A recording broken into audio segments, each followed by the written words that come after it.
Hey, welcome to Digital Gigger, a channel for entrepreneurs. In today's video, we're going to talk about successful African American entrepreneurs and why they succeeded against the obstacles they faced and have become role models. African American entrepreneurs are more likely to succeed in their business ventures than any other ethnic group in America. There are a number of reasons for this, and we'll look at how successful African American entrepreneurs have overcome obstacles and built successful firms even when others predicted failure. African Americans are less likely to rely on loans, which means they can start their own business without fear of running into financial difficulties. This is one of the reasons why African American entrepreneurs are more likely than any other ethnic group to succeed in their commercial enterprise.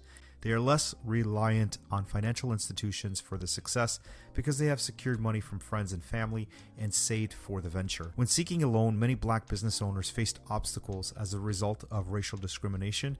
This was an obstacle that hindered some people, but the entrepreneurs we're discussing in this video moved forward beyond this obstacle. African American entrepreneurs are becoming more prevalent in the business world. Many financial institutions that put up barriers in the past are now more willing to lend money to African American business people, and we're seeing more growth from this segment. Let's take a look at a few African American entrepreneurs that have shown us all that anything is possible. Let's start with Oprah Winfrey.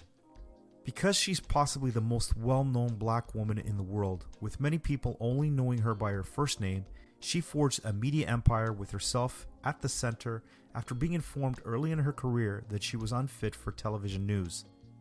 She was born to a single mother in rural Mississippi and experienced many hardships before getting success in broadcasting. Oprah Winfrey has been mentioned as one of the most influential and successful women in the world. Born into a disadvantaged household, Oprah was sexually abused at a young age by a family member, raped at 14, and became pregnant. She overcame her struggles to become a self-made billionaire thanks to her media empire. Her influence has been felt in realms from media to politics to racial reconciliation, from publishing to philanthropy. She's gone on to become the chairperson of Harpo Inc., her privately held multimedia firm, after her early and great success as host of The Oprah Winfrey Show. She started her own magazine, O, in 2000 and her own television network, OWN, in 2011. She's also a philanthropist, a 60-minute contributor, and a Weight Watcher brand ambassador, in which she has a 7% share. Oprah has pushed through and surmounted obstacles that others have failed to overcome. She's an example to women and men all over the world for overcoming poverty and living the greatest life possible. So we should also discuss George Foreman. When George Foreman was 45 years old, he defeated Michael Moore and became the oldest person to ever win a heavyweight boxing belt. He did not want to be remembered as one of the greatest who didn't get his due, so he proved himself worthy by becoming a heavyweight championship in 1994. Although his initial claim to fame came as a boxer and successful sports celebrity, Foreman went on to secure his own business success by beginning a number of varied businesses and experimenting with an unusual marketing strategy. Foreman is well known for his boxing skills, but he went on to build a brand with the Foreman Grill. You couldn't miss the advertising for this product on TV at its peak during the heydays. The sales of the grill brought millions of dollars to Foreman. Foreman no longer owns the rights to the grill bearing his name. Manufacturer Sultan bought this from him in 1999 for over $137 million. He kept a balanced business portfolio since. The takeaway is that it wasn't until he was 45 that his sports and business career exploded. On the other hand, Madam C.J. Walker was born Sarah Breedlove, the daughter of a former slave in Louisiana.